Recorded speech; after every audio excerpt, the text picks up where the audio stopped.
1 Samuel, capítulo 13, versos 5 e 6.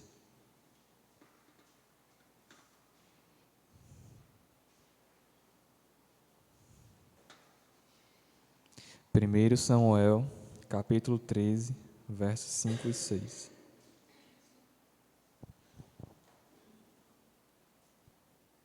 Amém?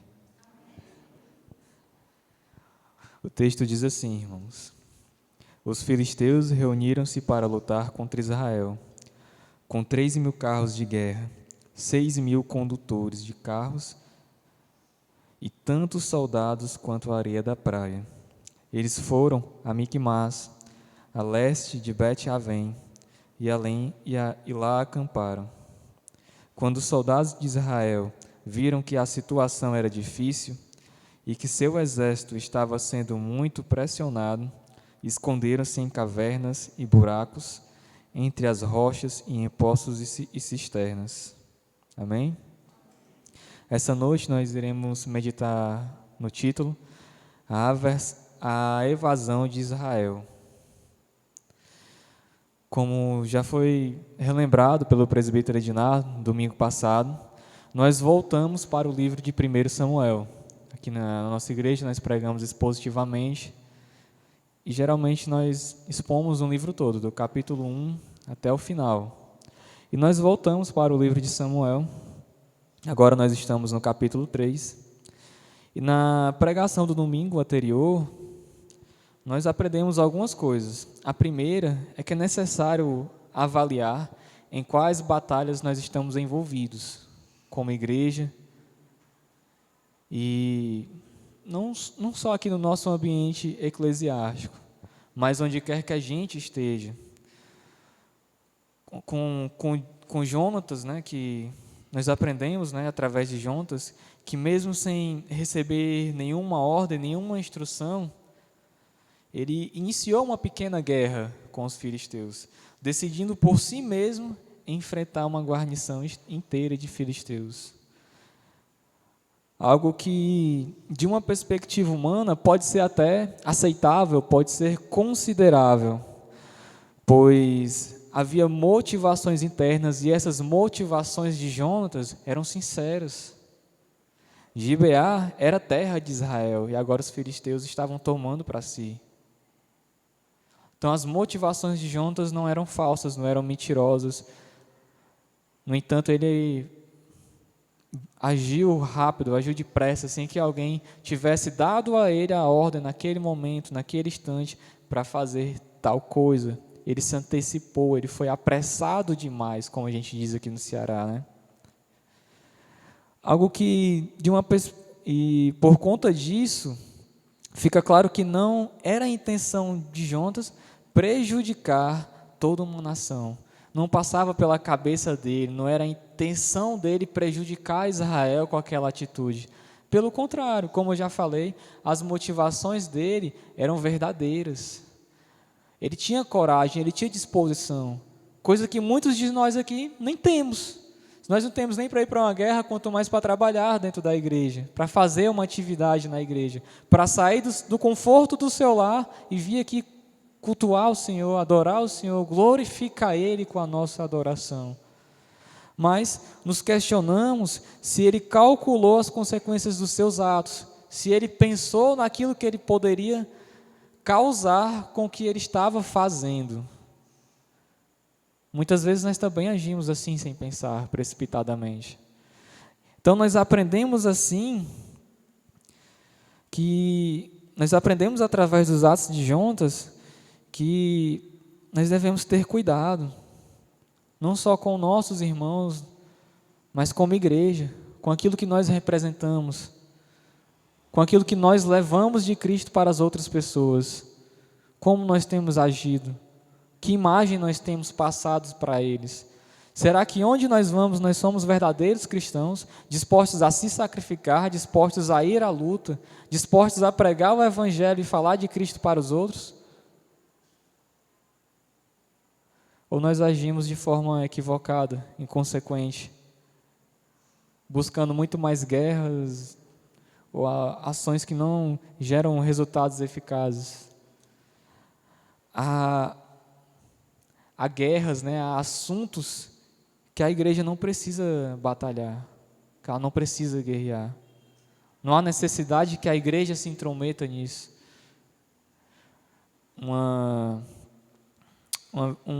Uma vez eu conversando com um amigo, e ele disse que ele já não escrevia tanta coisa nas redes sociais. Eu perguntei para ele por quê, né? Se era por conta dos debates, por conta das discussões. Ele, não, porque ninguém me perguntou. Muitas vezes o que a gente escreve ali, as outras pessoas sequer leem, sequer visualizam. Elas apenas passam para o lado, né? Então ele preferia se desgastar em coisas que geravam mais efeito, coisas que eram mais eficazes do que simplesmente fazer algo que não estava gerando frutos, não estava gerando nada de proveitoso para ele, para a igreja de Deus. Da mesma forma, o resultado Jonas, ele foi, né? Ele batalhou, ele guerreou. Por mais que tenha sido precipitado, por mais que tenha sido equivocado, ele ganhou a batalha contra os filisteus. E o resultado dessa vitória de Jonas foi atrair mais ódio dos filisteus sobre Israel. Algo totalmente compreensível também, dentro dos parâmetros de uma guerra. Se você está numa guerra, você ataca o exército inimigo, é óbvio que ele vai ficar com mais raiva de você, do exército que você faz parte, da nação que você pertence. Então foi algo natural, o resultado da vitória de Jonas foi atrair mais ódio.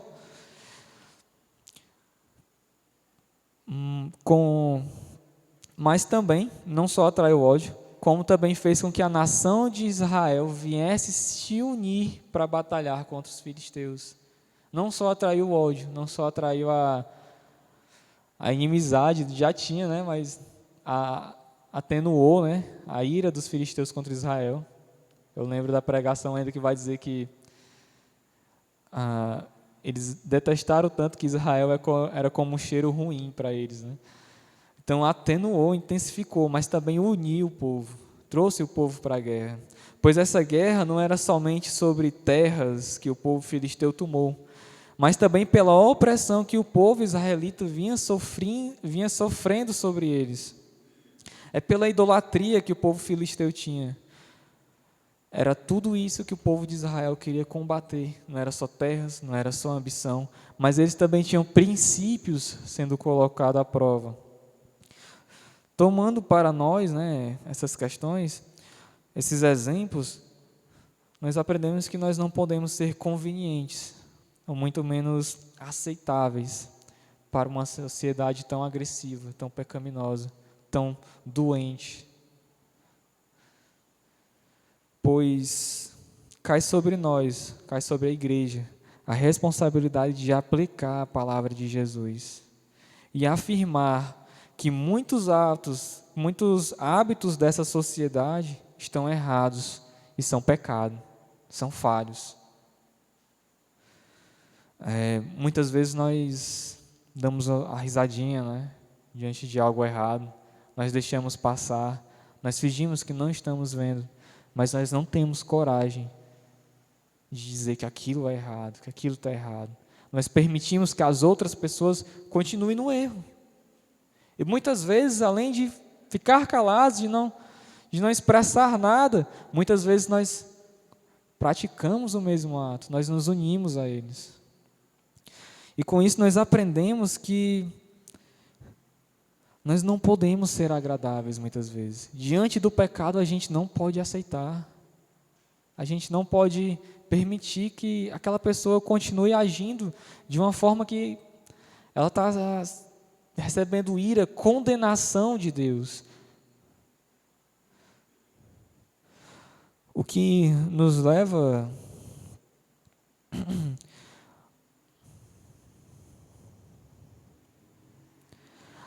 uma segunda questão que nós aprendemos no domingo passado é que é necessário avaliar se estamos preocupados com a glória pessoal, com a nossa glória particular. Nós vimos domingo passado que Saul tomou para si a glória da batalha do seu filho. Jonas venceu a batalha, mas as músicas que eram cantadas, as glórias que eram dadas, era para Saul. Saul tomou para si.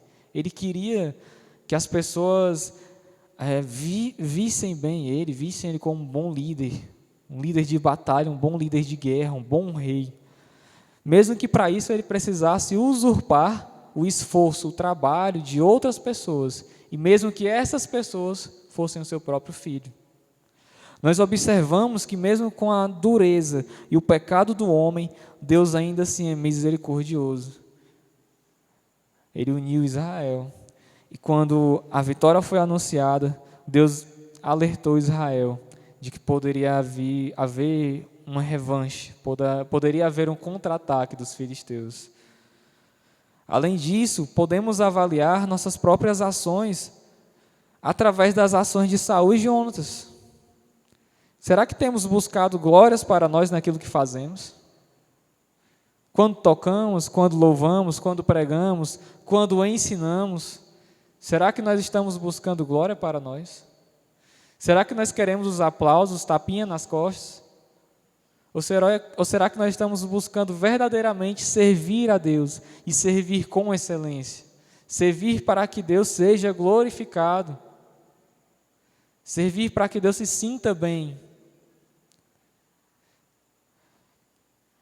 Nós aprendemos, irmãos, que o trabalho, a obra não é nossa. Ela é de Deus, é para Ele. Não é para nós, não é para nossa glória. E quais têm sido as nossas motivações, né? Nós fomos levados a refletir sobre isso. Nós temos sido, né? É algo que tem sido recorrente no púlpito dessa igreja. Qual a nossa motivação? O que tem nos levado a trabalhar? Por que nós temos chegado até aqui? O que nos traz, o que nos motiva?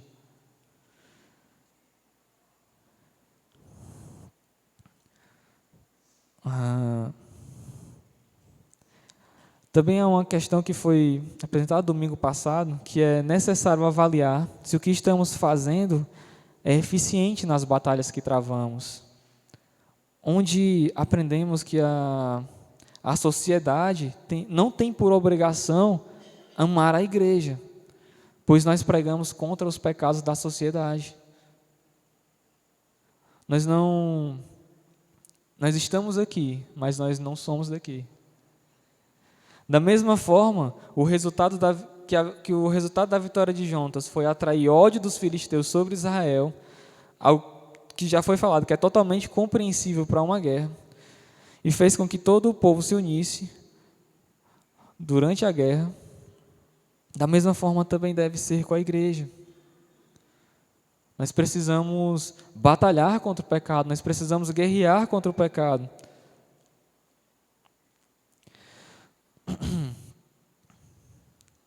E nem sempre essas batalhas são fáceis. Nem sempre nós iremos sentir a presença de Deus ou respostas vindas de Deus. Nem sempre nós veremos os milagres de Deus acontecendo. Nem sempre nós veremos o extraordinário de Deus ocorrendo. Batalhas são difíceis, guerras também são perdidas. Elas deixam em nós cicatrizes, feridas, muitas vezes levadas para o resto da vida. O que nos leva à pregação dessa noite. Como nós passamos por momentos de provação na nossa vida? Israel estava sendo provado. O texto que lemos mostra que Israel era menor numericamente. Ele estava sendo provado. Ele estava passando por um momento difícil. O que significa dizer que muitas vezes nós também seremos tentados a ceder ao medo, a ceder às circunstâncias, a tremer diante das dificuldades. Muitas vezes não é fácil fazer aquilo que nós fazemos, mesmo que os outros acham que não passa de nossa obrigação, o que é muito fácil. Existem muitas razões pelas quais nós podemos ser tentados nas circunstâncias que passamos, nas guerras que travamos. E assim, e dessa mesma forma também encontramos várias delas no texto que nós lemos essa noite.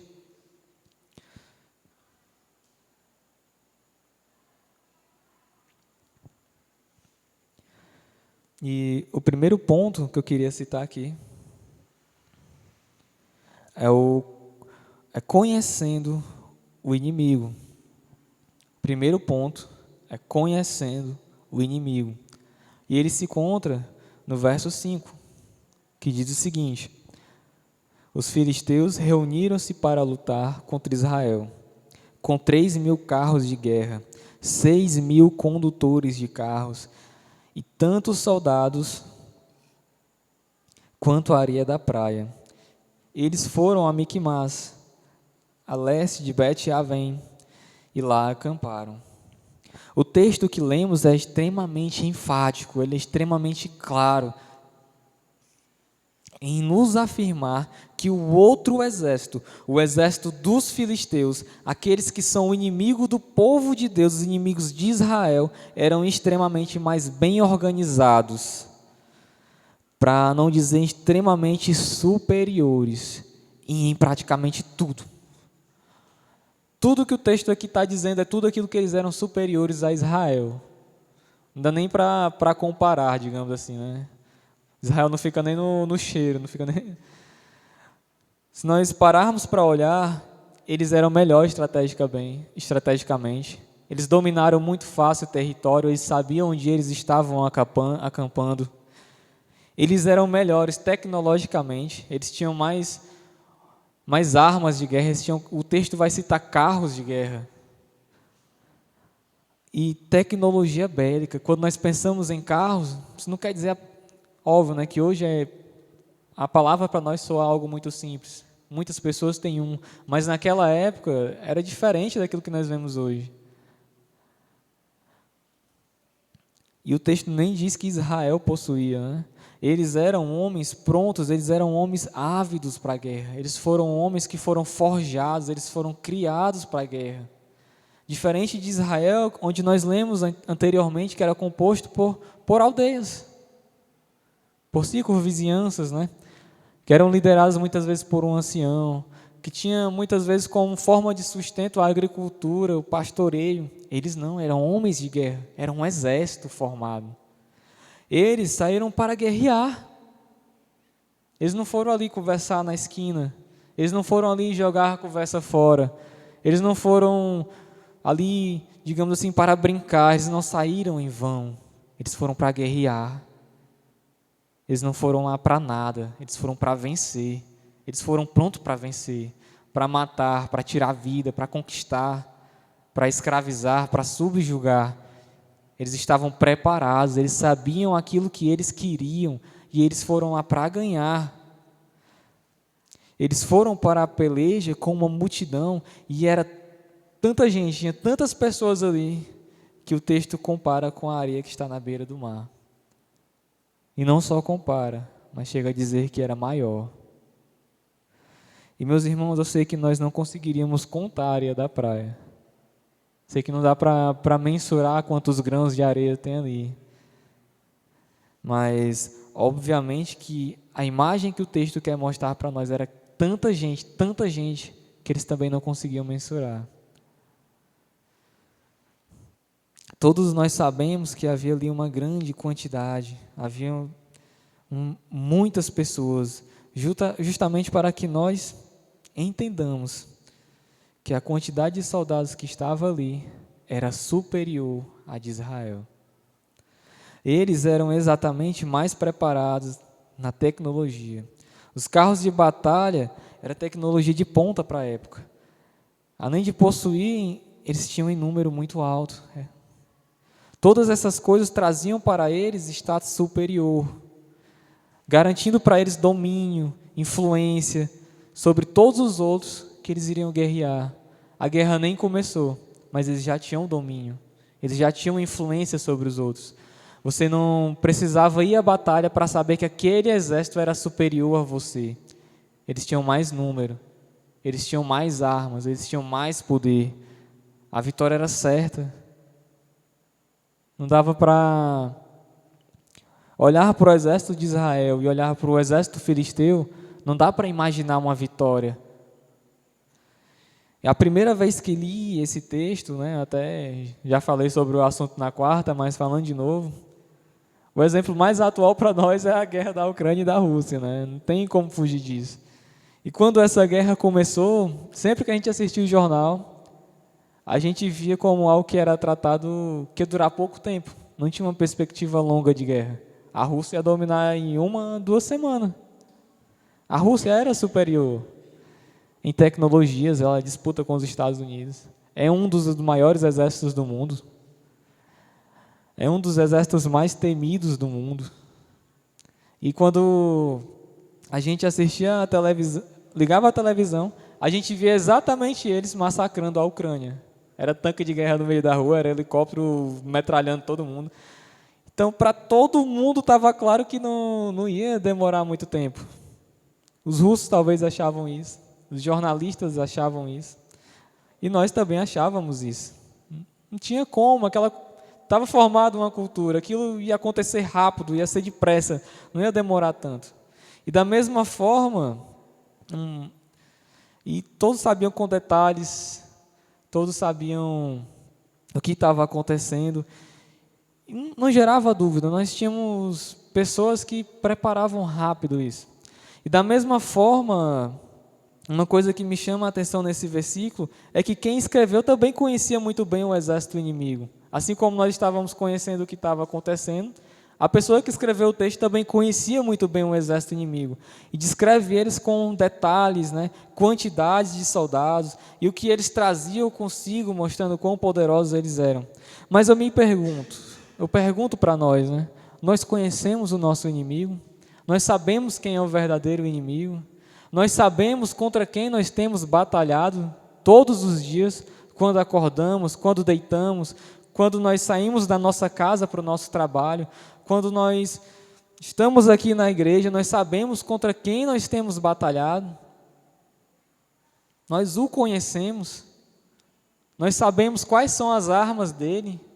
Nós sabemos como contra-atacar. Ou nós estamos despreparados? Nós também seremos abatidos. Nós também seremos massacrados. O nosso primeiro erro é começamos a perder a batalha quando olhamos primeiramente para o externo, quando olhamos primeiramente para fora. Nós sempre estamos muito ocupados observando, quantificando tudo aquilo que nos cerca, tudo aquilo que tem à nossa volta. Os outros, tal pessoa age dessa maneira, tal pessoa é dessa forma. Aquilo que vemos, as sensações que experimentamos, nós temos vícios, nós sentimos prazer com determinadas coisas. A nossa personalidade, a nossa forma de agir, muitas vezes nós sempre deixamos para depois, é um erro meu, eu sou assim. Eu acabo sendo prolixo, deixando para depois. Nós temos erros que nós não corrigimos, nós temos pecados que são de estimação, pecados que guardamos e levamos conosco. Mas nós procuramos culpar os outros, culpar a cultura, o quanto ela é pecaminosa, a sociedade, o quanto ela é pervertida, pecadora, mas nós nunca olhamos para nós mesmos e para os nossos pecados. Nós sempre temos a tendência de culpar os outros, culpar aquilo que nos cerca. Nós entendemos que somos, mas não entendemos que somos os verdadeiros culpados por todas as derrotas que têm acontecido à nossa volta. Em Jeremias, nós lemos o seguinte, Jeremias 17:9. O coração é mais enganoso que qualquer outra coisa, e sua doença é incurável. Quem é capaz de compreendê-lo? Nós precisamos parar de culpar os outros e começar a entender que nós também somos nosso próprio inimigo, nosso coração, nossas motivações. Elas podem estar nos levando a pecar, elas podem estar nos levando ao erro, elas podem estar atrapalhando a nossa comunhão na igreja, elas podem estar atrapalhando o nosso serviço a Deus, mas muitas vezes nós temos guardado elas. Nós temos trazido conosco, nós temos alimentado, nós temos feito ela crescer e perseverar dentro de nós. Nós somos pecadores. Mas Deus, em sua soberania, age em nosso favor, Ele peleja por nós, Ele luta por nós, nos socorrendo através do seu Espírito Santo, nos capacita e fortalece para caminhar os seus caminhos. E mesmo quando fraquejamos, tropeçamos, caímos, Ele sempre estará conosco, para nos fortalecer e nos trazer de volta para os caminhos dEle. Essa batalha, essa guerra, nós não precisamos travar sozinhos. Nós temos um Deus, e um Deus soberano, Criador de todas as coisas, e que pode fazer muitas coisas em nosso favor, até o dia em que Ele retornará. E assim, vamos para o nosso segundo ponto, que é olhando para o inimigo. Segundo ponto é olhando para o inimigo. Ele se encontra na primeira parte do verso 6, que diz o seguinte: quando os soldados de Israel viram que a situação era difícil e que seu exército estava sendo muito pressionado, esconderam-se. O verso 6 começa dizendo os soldados de Israel.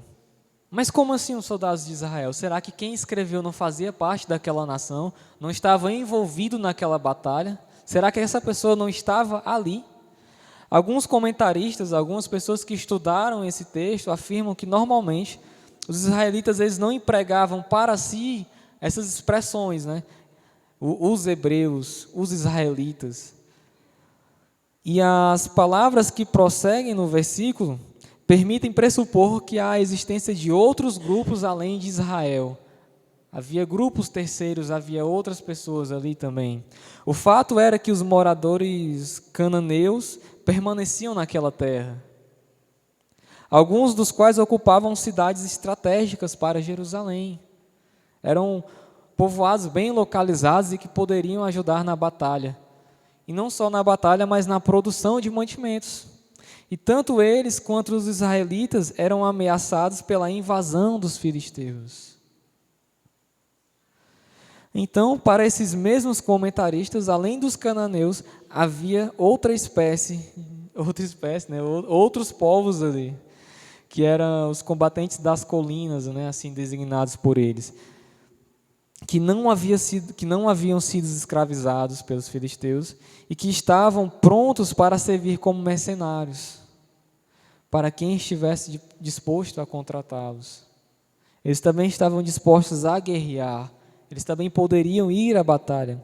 Mas, do ponto de vista filisteu, todos esses segmentos de população eram vistos como subordinados, pessoas inferiores e que deviam a eles servidão, fidelidade. E caso eles não aceitassem o senhorio filisteu, não aceitassem os filisteus como senhores, os filisteus estariam prontos para subjugá-los à força, a dominá-los pela força. Eles tinham maior número, eles tinham mais tecnologia, eles eram pessoas preparadas para a guerra, e eles estavam ali para vencer, irmãos. Todos os habitantes da região montanhosa de Canaã eram escravos em potencial.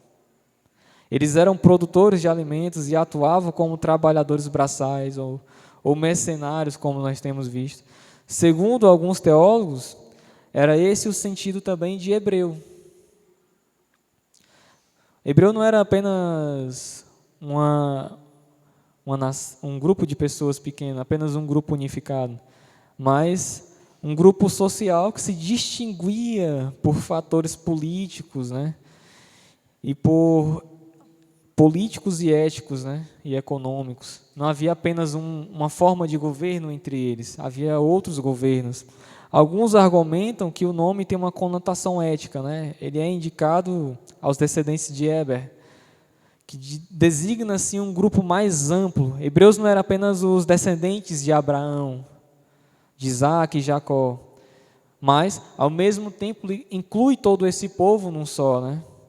E isso faz todo sentido nesse texto, porque muitos dos homens que Saul havia muitos homens de Saul haviam desertado, haviam fugido da guerra. Nos versículos anteriores, na pregação do Ednardo, nas primeiras pregações do capítulo 13. Eles haviam fugido. E agora eles iriam se tornar extremamente necessários. Pois ao terem a notícia de uma guerra muito importante para o povo de Israel, muito importante para a nação de Israel, que garantiria o futuro deles, essas tropas voltariam a assumir a posição na frente de combate, na frente de guerra, e teriam uma importância crucial para uma vitória, já que Israel era menor numericamente. No entanto, quando eles olharam para o exército inimigo, tudo aquilo que eles conseguiam ver foi o quanto a situação piorou ou dificultou. Eles tinham na frente um inimigo numericamente maior e mais poderoso. E com isso, todos eles se sentiram pressionados. Todos eles se sentiram angustiados.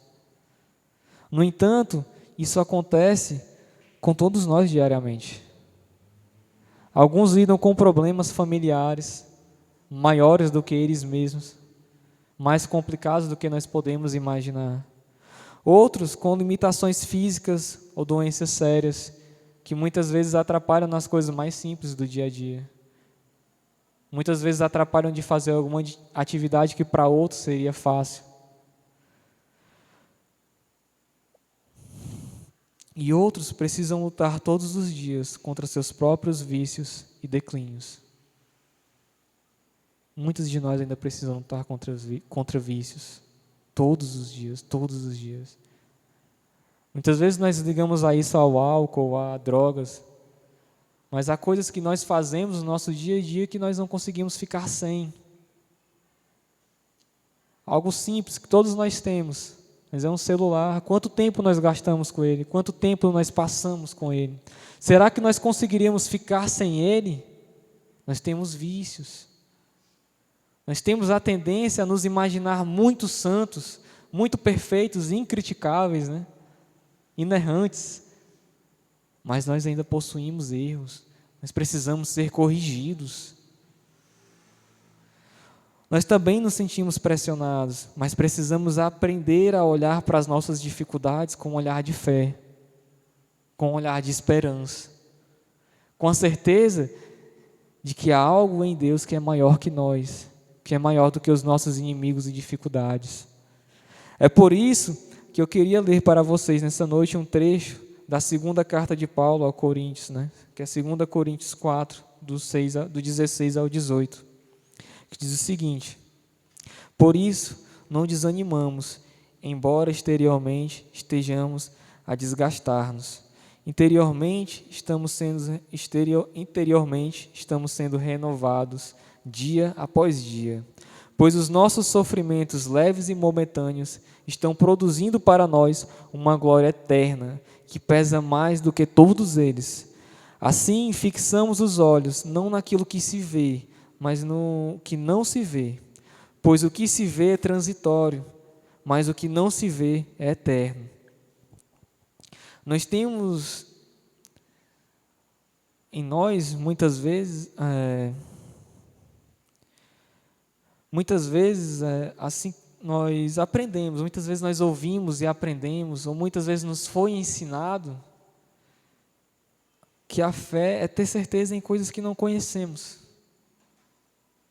e que não podemos ver. E de fato nós não podemos ver, nós não podemos experimentar a fé com os nossos sentidos, com as nossas capacidades naturais.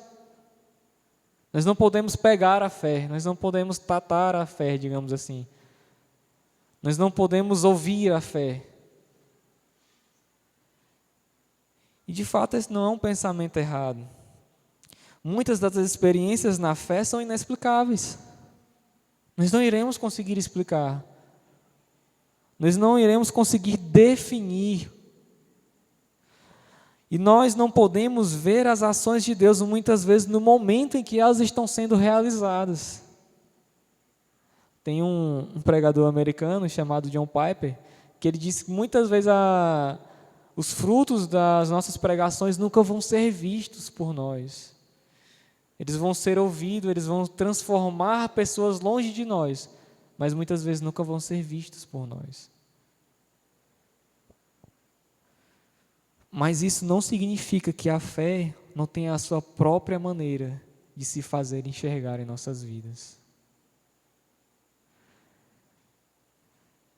É como se a fé fosse para nós como uma lente, onde diante dos problemas, das dificuldades que nós passamos em nossas vidas, no nosso dia a dia, nós venhamos a olhar para essas coisas com a lente da fé.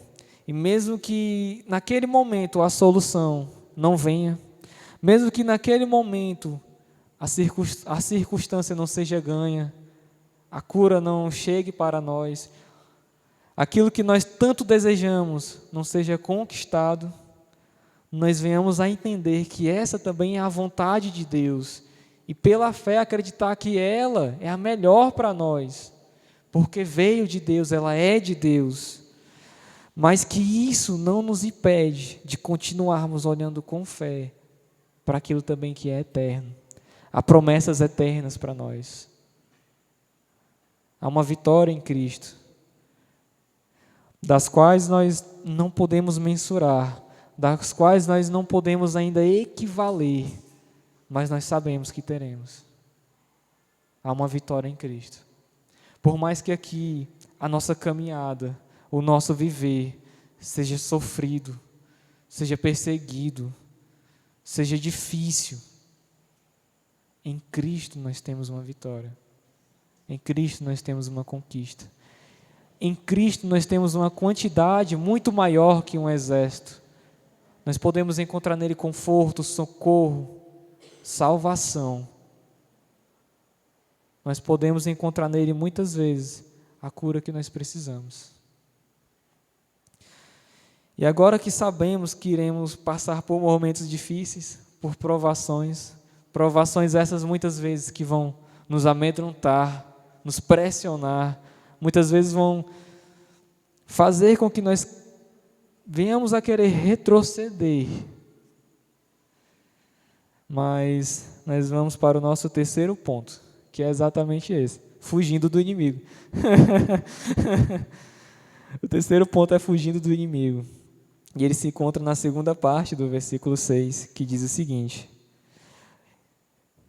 esconderam-se em cavernas e buracos, e entre as rochas e os poços e as cisternas. Fugir do inimigo e fugir do pecado também, muitas vezes é falado dessa maneira, são falados dessa maneira, né, constantemente. Geralmente é atribuído a coisas boas, né? As pessoas dizem que a gente não deve lutar, a gente não deve brincar com o pecado, a gente deve fugir dele. E quando isso é ensinado, geralmente é com base no exemplo de José no Egito, onde ele fugiu, né, da esposa de Potifar. Mas nesse texto se trata de outra situação, se trata de outra realidade, se trata de outro fato acontecendo. O povo estava sendo pressionado por outro exército. O povo estava sofrendo e sendo tentado a ceder ao medo. E cedeu. Eles se esconderam. Tudo aquilo que eles conseguiram encontrar para se esconder, eles se esconderam. Eles fugiram. Existiam muitas vantagens que os filisteus tinham sobre a nação de Israel. E essas vantagens estavam amedrontando o povo. Os filisteus se reuniram para lutar contra Israel, e eles tinham com eles 3.000 carros, 6.000 condutores e soldados tão numerosos quanto a areia da praia do mar.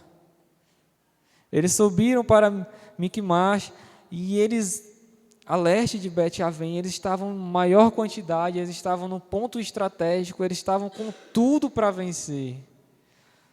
Para vocês terem uma ideia, a quantidade de carros que os filisteus tinham era a mesma quantidade de soldados israelitas. Em cada carro dos filisteus tinha 2 cocheiros. Se fosse contar só os cocheiros dos filisteus, já era maior que o exército de Israel. E ainda tinha o exército dos filisteus, né? Fora os carros dos cocheiros, ainda tinha um exército. E eu acho que ninguém aqui também gostaria de estar no lugar do povo de Israel naquele momento.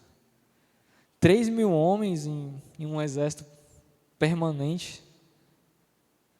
Os filisteus tinham 3.000 carros, eram muito mais numerosos. É como aquele meme, né? Leônidas, você tem que parar de entrar nessas tretas. Não dá, não tem como. Era mais de 3 pessoas para cada israelense, não tem como. Além disso, os soldados eram numerosos como a areia da praia. Você consegue olhar para os rapazes aqui, né, que gostam de futebol. Quando você vai no estádio, você olha a arquibancada, é mesmo como se fosse assim, uma grande multidão, um amontoado, muita gente, muitas pessoas ali. E bate uma sensação diferente, né? Geralmente, se você está na torcida que é maior, é de empolgação, né? Se você está na que é menor, é de medo, né? Mas observe que o texto diz que os filisteus subiram ao acampamento de Miquimás e... Só um instante, irmãos.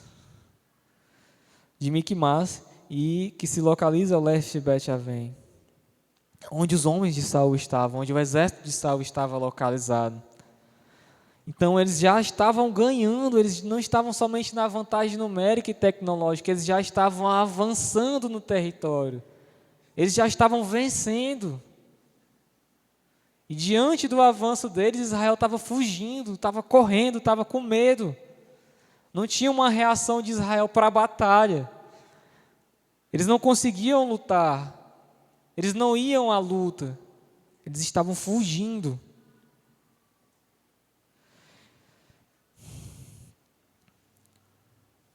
Saul e Israel já estavam perdendo. A derrota já estava acontecendo. Às vezes nós perdemos terreno em nossa vida espiritual também. E naquilo que Deus tem nos chamado para fazer, muitas vezes nós estamos perdendo terreno. Nós estamos deixando de fazer aquilo que nós devemos fazer e como deveríamos fazer. Nós não temos mais motivação para fazer aquilo. Nós não fazemos de uma forma excelente. Será que alguma vez nós já nos questionamos se aquilo que nós temos feito tem glorificado a Deus? Tem agradado a Deus? Ou tem despertado a ira dele sobre nós? Será que Deus tem se alegrado no nosso trabalho, do nosso serviço, daquilo que temos feito para o reino de Deus? Ou a mão dele tem pesado sobre nós? Aquilo que ele nos chamou para fazer, nós podemos também nos acomodar. Nós podemos fraquejar. Nós podemos estar nos sentindo agora confortáveis nas nossas cadeiras, participando das programações da igreja e apenas ouvindo o culto, ouvindo as pregações aos domingos, ouvindo o estudo na quarta, vindo ao ministério de homens. Mas nós nos acomodamos. Nós deixamos de fazer aquilo que Deus tem nos chamado. Nós deixamos de fazer aquilo que Deus tem colocado em nosso coração e tem nos capacitado a fazer. Nós nos tornamos cristãos acomodados, preguiçosos, desleixados com as coisas do Senhor. Nós também podemos progredir, irmãos, tanto em uma área e depois voltarmos aos velhos hábitos. Muitas vezes nós achamos que nós estamos bem, que nós somos capazes, que nós estamos fazendo algo valoroso, algo eficaz, algo que satisfaz as necessidades da igreja, mas mesmo assim nós podemos estar no pecado. Nós podemos estar pregando aqui, louvando aqui, ou muitas vezes em comunhão com os outros irmãos, mas quando nós chegamos em casa, nós estamos afundando no pecado. Seja ele qual for, o mais grave, se é que tem, eu não quantifico, mas seja ele qual for, nós podemos estar aqui em nossas casas, nós podemos estar em pecado no nosso casamento, em pecado com a nossa santidade, em pecado através das nossas ações? Será que nós temos agido de uma forma que glorifique a Deus nos nossos lares? Será que nós temos tratado bem nossas esposas? Será que as mulheres têm tratado bem os seus maridos? Será que nós somos bons filhos? Será que nós temos agido de uma maneira que glorifica a Deus? Será que nós temos levado Deus a sério? Que nós acreditamos que Ele existe, que Ele é soberano sobre as nossas vidas? Ou será que nós apenas fazemos de conta que nós nos reunimos aqui e achamos apenas legal, agradável, é um ambiente climatizado, é um ambiente bonito, tem uma cadeira confortável para a gente sentar, tem pessoas para conversar no final do culto? Será que é apenas algo que nós ocupamos o nosso tempo, ou será que é algo verdadeiro para nós? Nós também podemos, às vezes, e assim é a vida cristã, né? Um teólogo, certa vez, ele escreveu um livro sobre a vida cristã chamado 3 Passos para Frente e 2 para Trás, né? E a vida cristã não é fácil, irmãos. É uma vida de batalhas, é uma vida de guerra. É uma vida que muitas vezes é sofrida para alguns. Ela às vezes, e ela é assim mesmo. Não deveria ser, mas é uma batalha. Parece que você está seguindo em frente, né? Mas muitas vezes você tem tropeçado, muitas vezes você tem retrocedido na sua caminhada. Você ora, você lê a palavra, você estuda a palavra, você fala dela para outras pessoas, você participa de forma assídua das atividades da igreja, e logo depois você volta a cometer os mesmos erros. Logo depois você volta para o pecado, você volta a pecar. Mas o importante é seguir em frente, é continuar progredindo. Como dizia o nosso pastor Natanael, o caminho é sempre para frente, né? É sempre para frente. A gente precisa seguir, a gente precisa ir em frente. Às vezes os problemas que enfrentamos na vida parecem esmagadores, assim como o povo de Israel via os filisteus como um grande exército, um forte exército, estavam amedrontados. Muitas vezes os problemas que enfrentamos aqui também podem nos amedrontar. Muitas vezes o novo, aquilo que nós não conhecemos, nos assusta, nos amedronta. Nós não sabemos, muitas vezes, o caminho que devemos seguir. Nós não sabemos por onde ir. Não sabemos como podemos lidar com determinadas situações. Muitas vezes nós estamos como Israel, fugindo, se escondendo. Qualquer circunstância que nós venhamos a achar. Nós não sabemos como podemos nos levantar e enfrentar mais um dia ruim, mais um dia com os mesmos problemas, mais um dia com as mesmas dificuldades, mais um dia com a mesma doença, mais um dia com o mesmo chefe abusador no seu pé, reclamando com você, mais um dia naquele trabalho pesado, sofrido. Amanhã é segunda e mais uma vez nós teremos que levantar cedo e voltar para nossas atividades normais, cotidiana. E o que nós faremos? Nós iremos fugir? Nós iremos nos esconder?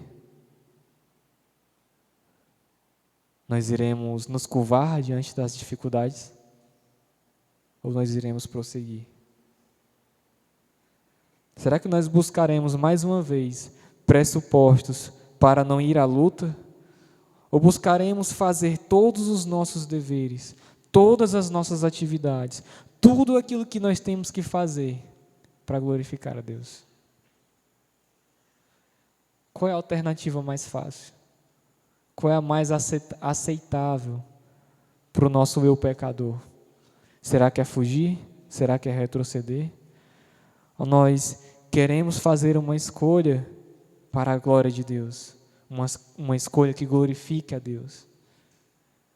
E ter uma semana totalmente diferente. Uma semana de batalhas, de guerras, mas que foram travadas para a glória de Deus. Certamente nós nos sentimos assim às vezes, né? Constrangidos, deprimidos, fracos, incapazes, amedrontados. Mas eu queria que vocês ouvissem, né, o texto, né, de quando Jesus acalmou uma tempestade, que se encontra em Lucas 8, do 22 ao 25, que diz assim: certo dia, Jesus disse aos seus discípulos: vamos para o outro lado do lago. Eles entraram num barco e partiram. Enquanto navegavam, ele adormeceu. Abateu-se sobre o lago um forte vendaval, de modo que o barco estava sendo inundado e eles corriam grande perigo. Os discípulos foram acordá-lo, chamando: mestre, mestre, vamos morrer. Ele se levantou e repreendeu o vento e a violência das águas. Tudo se acalmou e ficou tranquilo. Onde está a sua fé? Perguntou ele aos discípulos. Amedrontados e admirados, eles perguntaram uns aos outros: quem é este que até os ventos e as águas dá ordens, e eles lhe obedecem? Quando nossos problemas parecem esmagadores e somos tentados a ceder ao medo, assim como o povo de Israel estava passando naquele momento, nós devemos ter fé, nós devemos acreditar, nós devemos buscar em Cristo e confiar que todo o nosso socorro, tudo aquilo que precisamos, tudo aquilo que falta em nós está nele. Vem dele e é dele, não é nosso, não é para nós, é para ele.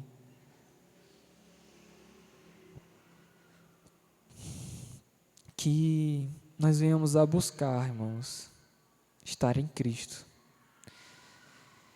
E que nele nós possamos descansar e encontrar tudo aquilo que precisamos. Amém?